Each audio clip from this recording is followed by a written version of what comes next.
Well, you've heard cats have 9 lives, but this next story takes rescuing furry friends to new heights, 30,000 feet to be exact. Yes, sky high we're talking. After being displaced because of the recent hurricanes, more than 100 cats and dogs. Look at this.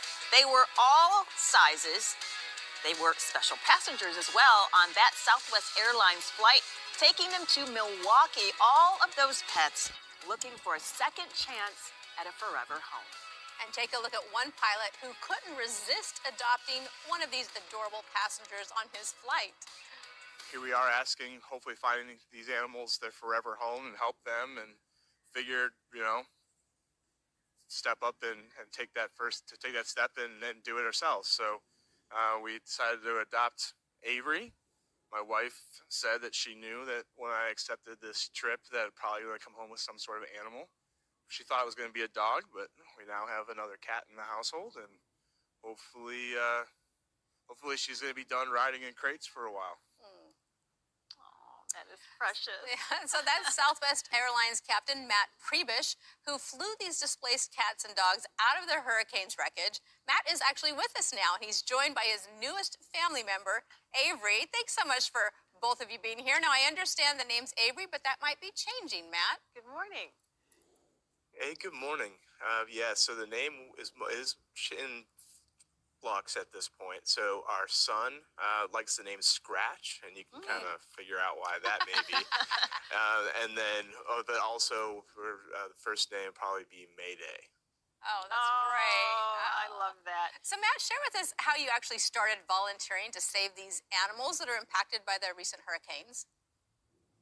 The volunteering really just came down to we do these special mission flights, right? We're Southwest, we're the Love airline, we're an airline with a heart. So we do a lot of these sorts of things, and the opportunity came up for this flight.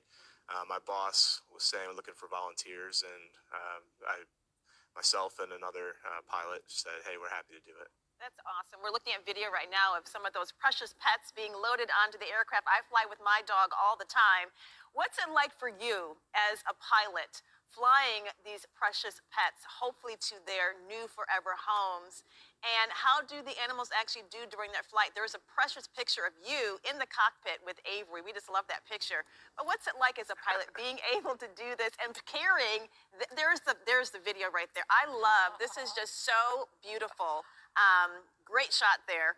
What's it like being able to carry this precious cargo? We'll always enjoy doing any sort of special mission flight.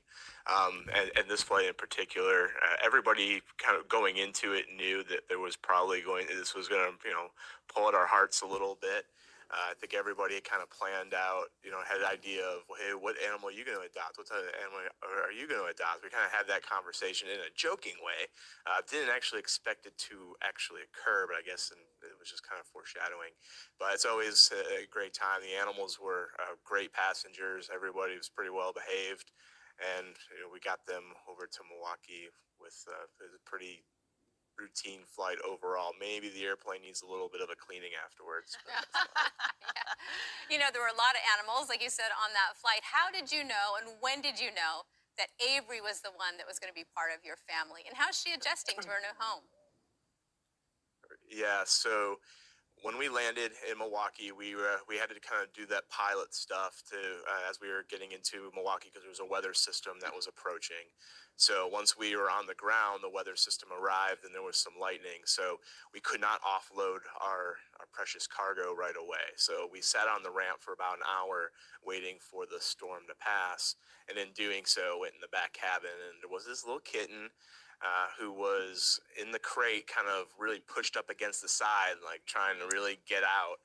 And went over and we opened the crate up, and she immediately popped her head out. Was just kind of, all right, I'm out. And ever since that time, thought she was a pretty cool cat.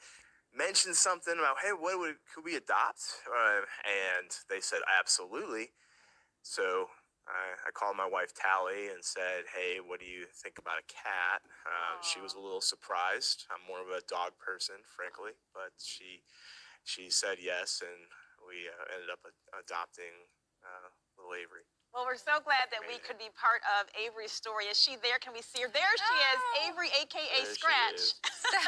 Hello, Love that name. Avery. She is. There you go. She's beautiful. She is beautiful. So Congratulations. sweet.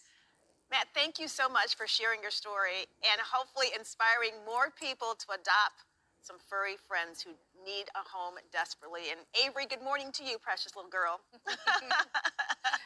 She's There she is. Thanks for joining us. All right, coming up, Thanks for a little having me. girl who shares her pure holiday joy. We've got so much joy just to spread this